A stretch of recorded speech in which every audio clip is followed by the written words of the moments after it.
আমরা দলমত নির্বিশেষে সকলে একসাথে এই ফুটবলের উদ্দীপনা একসাথে উদযাপন করব।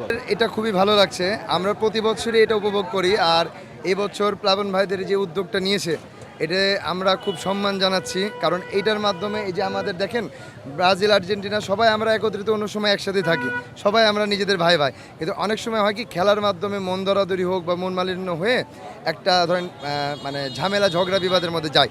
তো এইটা থেকে হবে কি যে আর নেক্সট আর ওই জিনিসটা হবে না। এই যে যেমন এই আমার ভাই ছোট ভাই হচ্ছে, তাই যে আমরা দুই ভাই দেখেন একসাথে আসার পরে দেখে একটা কোলাকুলির একটা যে সৃষ্টি হলো আর কি। তো এটা থেকেই যে আমরা এটাই মানে সবাইকে গোটা দেশে জানাতে চাচ্ছি যে খেলাটা খেলার জায়গায় আমরা ভাই ভাই ভাইয়ের জায়গায়। এটা দিয়ে আমাদের অতীত ইতিহাসকে অবমাননা করলে তো হবে না। আমাদের ইতিহাস আছে, আমাদের 5টা ওয়ার্ল্ড কাপ আছে, এটা কিন্তু আর অন্যান্য কোনো টিমের নাই কিন্তু। অতএব এই 7 আপ এটা একটা তুচ্ছ বিষয়, এটা নিয়ে ধরেন সবাই একটু ইয়ার্কি করে জ্বালাই।